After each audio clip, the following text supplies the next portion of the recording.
salam Simon dari Jogja. Saya tiba-tiba dikirimi sebuah monitor dari brand lokal Iconics ya. Walaupun saya pernah dengar sih Iconics brand, cuman memang belum terlalu banyak produknya dan masih relatif baru di market monitor di Indonesia. Tapi mau gimana pun saya tetap mengakui mereka ini gagah banget ya. Gagah dalam artian mereka berani masuk ke market monitor di Indonesia yang kondisinya sekarang persaingannya sedang sangat ketat ya, sedang sangat gila-gilaan. Banyak banget multi brand monitor yang masuk ke market Indonesia dan semuanya berusaha menjual produknya dengan harga seagresif mungkin. Harganya sedang turun-turunnya monitor, sedang murah-murahnya. Tiba-tiba aja Iconics masuk dan berani bersaing, tentu punya modal yang mereka andalkan. Kita akan coba bahas ini brand lokal Iconics DH22. Ya, dari nama serinya Iconics DH22, ini adalah monitor 22 inci yang mungkin sekarang ini di awal 2025 sudah nggak banyak brand yang punya size 22 inci. Seperti saya pernah bilang di beberapa video tentang monitor, bahkan sering saya bilang ya, sekarang ini sudah bergeser untuk yang entry level monitor untuk mainstream itu di 24 inci karena harganya juga dengan 22 inci perbedaannya terlalu sedikit ya. Cuman mungkin dari berbagai brand yang masih punya size 22 inci menganggap bahwa perbedaan harga yang mungkin menurut sebagian besar tidak terlalu banyak perbedaannya, ini juga masih memiliki market ya, terutama di Indonesia. Jadi dia bermain di size 22 inci dan memang ada beberapa poin di awal yang ketika saya tadi terima barangnya dan unboxing produknya yang mereka andalkan. Di kardusnya sangat-sangat jelas ditulis kalau ini memiliki garansi 3 tahun. Ini biasa ya, hampir semua monitor multinasional juga sudah memiliki garansi 3 tahun. Cuman poin kedua ini yang saya jarang ditemui di brand monitor manapun. 100% jaminan bebas dot. Jadi kalau teman-teman tahu untuk garansi dot, jadi ada titik mati dalam LCD, entah itu yang hitam ataupun berwarna yang terang ya. Itu punya term and condition hampir di semua brand. Kalau setahu saya minimal ada 3 dot berwarna, atau mungkin 5 dot yang warna hitam, itu baru boleh digaransikan. Kalau ada cuma 1-2 dot hitam, itu nggak bisa digaransikan. Tapi Iconics di produknya ini dengan sangat lugas ngomong kalau ini bebas dot, jaminan. Bahkan di keterangannya, ongkos kirimnya ketika sudah membeli monitor ini dan ternyata ada dotnya, itu akan ditanggung oleh distributornya. Jadi memang secara garansi ini luar biasa. Memang ada beberapa brand ya yang juga melakukan treatment yang sama untuk menjual produk mereka dengan jaminan bebas dot. Cuman itu biasanya barang-barang premium. Dari Asus mungkin ada beberapa tipe premium, setahu saya mungkin yang Pro Art atau yang seri-seri high-end-nya itu memang ada jaminan bebas dot. Cuman secara umum, garansi dot itu nggak gampang. Harus ada term and condition ya. Tapi Iconics bisa bilang bahwa produk ini benar-benar garansi zero dot. Ini mungkin yang di awal sangat menarik perhatian saya. Oke, dari jaminan garansi yang luar biasa, tentu juga mereka punya dasar teknis ya. Mereka juga pasti memilih panel yang benar-benar bagus sehingga bisa meminimalisir komplain di kemudian hari ketika mereka berani klaim bahwa monitor mereka ini benar-benar bebas dot. Zero dot garansi. Jadi kalau secara umum ini 22 inci size-nya, terus panelnya VA, aspek ratio 16:9, resolusinya Full HD. Brightness-nya 250 nits dan kontras rasio-nya 3000:1 dengan view angle 178 derajat, respon time-nya 5 millisecond dengan refresh rate 100 Hz. Ya, sudah 100 Hz ya. Terus untuk inputnya ada HDMI dan juga satu DSAP VGA dan juga ini ada internal speaker-nya. Ya, ada internal speaker-nya.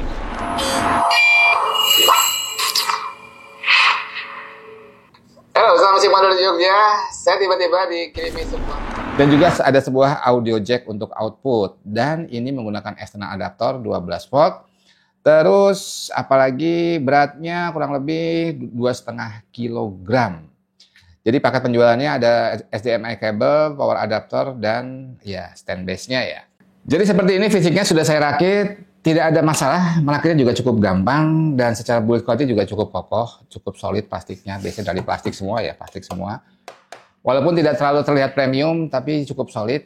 Logo Iconics-nya di bagian depan ada dan di bagian belakang gede banget Iconics. Jadi kalau secara umum ini memang entry level monitor, jadi untuk ergonya juga cuma bisa tilt doang. Bezel-less kanan kiri dan atas, bawahnya masih agak tebal untuk logo dan mungkin untuk tempat speaker juga. Navigasinya belum joystick, cuman lebih menguntungkan karena ini ada di bagian depan, jadi tidak di bagian bawah, jadi kita bisa lebih mudah lah. Dan dijual dengan harga sekitar 900 ribuan. Oke, kita akan coba tes gimana kualitas panelnya. Secara umum sih cukup oke ya. Ketika saya coba lihat tadi, tidak ada kesan bahwa ini monitor murah banget ya. Memang ini entry level, cuman secara panel saya kira ini masih cukup bagus. Untuk memastikannya, saya sudah minta bantuan LCD Monitor Jogja seperti biasa untuk mengukur akurasi dan karakteristik panel dari Iconix DH22 ini. Dan ini adalah hasilnya. Ya, by default data yang diberikan oleh LCD Monitor Jogja memang seperti kebanyakan monitor yang memang tidak ada klaim dikalibrasi dari pabriknya. Secara umum white point-nya di 7100-an, memang tidak terlalu jauh lah dari 6500 Kelvin. Terus untuk black luminance-nya di 0,05. Sedangkan untuk average delta E, ini parameter yang dianggap sebagai acuan untuk akurasi warna, ini di angka 3 ya. Memang tidak terlalu jauh dari angka 2 yang dianggap sebagai batas minimal untuk sebuah monitor itu akurat. Dan memang kalau kita lihat detailnya, tidak semua warna itu meleset ya. Memang ada beberapa warna yang meleset, seperti warna ungu, terus juga warna hijau. Memang masih agak ada jarak dengan titik idealnya. Terus dicoba dikalibrasi untuk melihat apakah panelnya masih cukup nurut ketika kita coba treatment untuk lebih akurat. Setelah selesai kalibrasi menghasilkan ICC profile dan file tersebut kita load lewat color management Windows dan juga kita atur beberapa settingan manual baik sRGB-nya maupun juga brightness dan kontrasnya. Hasilnya cukup memuaskan.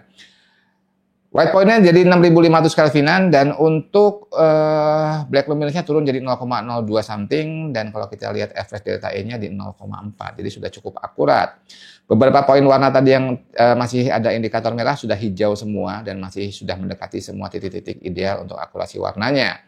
Dan dari hasil tersebut untuk gamut volumenya sRGB 100,1%, Adobe RGB-nya 69% dan DCI PT-nya di 70,9%. Melihat hasil tadi, saya berkesimpulan kalau panel VA yang digunakan di monitor ini cukup berkualitas. Setelah dikalibrasi bisa sangat akurat warnanya dan bahkan menurut saya masih cukup layak ketika kalian gunakan monitor ini untuk kegiatan-kegiatan yang butuh akurasi warna tinggi, editing video, desain grafis setelah dikalibrasi. Ini saya juga akan sertakan ICC profilnya dan juga setting manualnya di deskripsi. Dan kalau saya pikir-pikir secara logika, ketika mereka benar-benar bisa mengklaim garansi yang luar biasa menurut saya, bebas dot atau dead pixel, menurut saya juga mereka secara logika bisnis harus memiliki sourcing panel yang di atas rata-rata. Karena sepengetahuan saya namanya dead pixel itu menjadi permasalahan yang sering banyak didiskusikan ya. Karena memang term and condition untuk bisa menggaransikan dot atau dead pixel itu tidak simpel. Ada term and condition yang cukup panjang juga. Dari mulai jumlah dotnya, warnanya, juga jarak antar dotnya juga di beberapa brand itu menjadi term and condition untuk menggaransikan dot atau dead pixel. Jadi ketika Iconix ini bisa menggaransi bahwa ini bebas dot dan juga bahkan sampai menanggung ongkirnya kalau tiba-tiba ada dot walaupun cuma satu, harusnya secara logika bisnis sourcing panel mereka juga di atas rata-rata alias cukup berkualitas. Oke, dijual dengan harga 900 ribuan, memang tidak terlalu murah ya. Kalau kita bandingkan dengan kebanyakan 24 inci entry level, ini paling beda 100 ribu sampai 150 ribu doang. Dan ini jadi hal yang sangat menarik untuk dimendang-mendingin. Oke, kita coba lihat dulu poin positifnya dari produk ini. Yang pertama, panelnya menurut saya masih oke. Yang kedua, ada speakernya. Dan ini juga susah dicari di monitor entry level. Udah mulai susah loh. Dan kalau kita lihat secara umum, speakernya ini juga tidak jelek-jelek banget. Ya. Walaupun ini entry level, masih cukup lah untuk di beberapa skenario ketika kita butuh internal speaker yang tidak perlu ribet-ribet di setup meja kita, PC kita. Karena mungkin space-nya sangat terbatas. Dan yang terakhir yang tadi saya udah ulang-ulang ngomong, yang mereka highlight di sini adalah masalah garansi 3 tahun dan zero dot garansi dari mereka sampai ke ongkir-ongkirnya. Ini mungkin poin yang bisa kalian pertimbangkan. Terus kira-kira apa yang perlu diperhatikan dari produk ini? Ya dengan harga segitu entry level ya harusnya sudah banyak maklum ya. Tapi memang ada beberapa poin seperti yang saya sering bilang, masalah navigasi belum joystick, masalah material yang tidak terlihat premium. Tapi memang itu relatif lah ya. Jadi memang secara umum untuk beberapa segmen ini mungkin masih sangat menarik. Ada speakernya, sudah 100 Hz juga. Jadi kalau 100 Hz harusnya cukup all-rounder lah. Untuk gaming juga masih oke dengan 100 Hz yang kompetitif. Dan juga garansi yang luar biasa setelah panel yang berkualitas. Gimana menurut kalian? 900 ribuan untuk sebuah brand lokal dengan garansi yang luar biasa. Apakah cukup menarik? Monggo tulis di kolom komentar. Gitu aja sharing saya tentang sebuah brand lokal Iconix Monitor 22 inci. Semoga menginspirasi, semoga bermanfaat. Sampai jumpa di video berikutnya. Salam istimewa dari Jogja.